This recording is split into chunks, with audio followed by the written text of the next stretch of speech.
I have to cut these chips. Yeah. It will not. Magandang araw at tanghalit gabi sa inyong lahat. Ito nga pala guys si MacGen Vlog ang nagbabalik. For today's vlog, samahan nyo kami mga MacGen pumunta sa site para magsukat at mag-check ng mga area na dapat namin tingnan ngayon. Salamat kay Mr. Akbar dahil siya lagi ang aking kasama sa mga site visit, sa pagsusukat. At ayan nga, nag-offer sa akin ng chai na may gatas. Ang tawagin namin ay milk with tea. You know! Kape tayo. Chai pala. So yun nga mga kamakjen, nasa biyahe na kami, papunta kami ng site para naman ma-check namin ang mga dapat namin i-check ngayong araw na to. Fast forward mga kamakjen, nandito tayo ngayon sa site na kung saan tayo magsusukat ng area. Bali mga kamakjen, hindi ko na nakunan ng video kung paano ako magsukat ng area na to. After ko nga magsukat mga kamakjen, binisita ko na rin yung aking kusina na naka-display na at naka-install. Kulang na lang yan is appliances para magbuo na siya at mag-full function na siya. Okay. I have to cut these chips. Yeah. It will not come. Explain nga pala ni Mr. Akbar kung anong gagawin nila at ini-install sa site na to. Dono side mein maar. Idhar bhi maro, udhar bhi maro. Side. Mga kamakjen, ang aming team sila Akbar, sila ang nag-install at nag-deliver sa mga kliyente namin pag kami mayroong mga installations ng mga kusina, cabinets at kung ano pa man ang kailangan namin install sa mga orders na galing Italy. Dahil alam nila ang mga specifications at kung ano man mga kailangan sa pag-install ng mga ito. Salam. Sabah al-ful. Sabah al-ful. Sabah nur. Kifak habibi? Aywa Bims. Bims. Bims Dubai. Good, huh? Yes. See, those are the guys who's working for the doors. Siyempre, kailangan natin mag-inspect kung ano man yung kailangan i-install para malaman din natin at makakuha natin mga details nila. Yeah. This is something. Yes.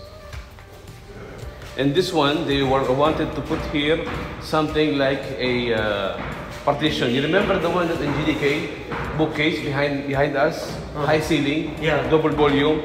They wanted to put them here.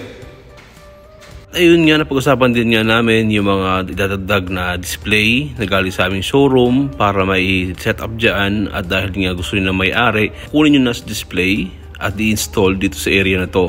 Ipapakita ko sa inyo guys kung ano yung cabinet or bookcase na gusto niyang ilagay dito. Ito yun. Bali mga kamakjen, ang size ng bookcase ito is double volume. Mataas talaga siya at siguradong fit yan sa area na ilalagyan ng bookcase. Bali guys, ang brand niyan is a Polyform Italia cabinets. Expect din namin mga kamakjen yung area na paglalagay ng kusina na dinesign ko mula sa Bultop, Germany na ilalagay dyan pag natapos ng lahat at maging okay na at malinis na ang area. So ayun nga, tapos na ako mag-inspection ng site sa mga area at kailangan ko lang bumalik ng showroom para i-edit at para magawa ko na sa AutoCAD yung kinunan kong sukat at para maipadala na rin sa aming mga designer at masimulan na ang presentation ng design. Mga kamakjen, hindi lang naman sales ang trabaho ko dito, kundi kami rin ay pupunta ng mga sites, inspections, sa mga customer na mga concern and gumagawa rin kami ng mga layout at design.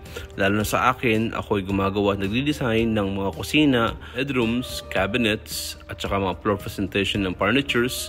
At gumagawa rin kami ng mga sales quotations, cost estimates at kung ano pa man yung related sa aming mga trabaho. After ko nga i-layout at ilagay sa AutoCAD yung plano na kinunan kong sukat kanina, bali gagawin ko to ng email at ipapadala ko sa aming designer para masimulan na ang paggagawa ng presentations at yung mga color schemes ng furnitures na kailangan ilagay sa lugar na to. Good morning! Hello! Welcome back! Welcome back! Welcome back! Thank you very much. Alhamdulillah! Yun nga, may tumawag sa akin at nagpa-follow up ng mga ibang mga orders at dapat gawin sa factory namin. So kailangan ng support at kailangan din makuha ang details para naman maging maayos ang lahat ng mga orders na kinukuha namin. Hanggang dito na lang po tayo mga kamakjen. Muli, nagpapasalamat po kami sa inyo, sa lahat ng mga nandyan na walang sabang nanonood sa aking mga video at vlog. Muli, don't forget to follow, like, and share. Bye-bye!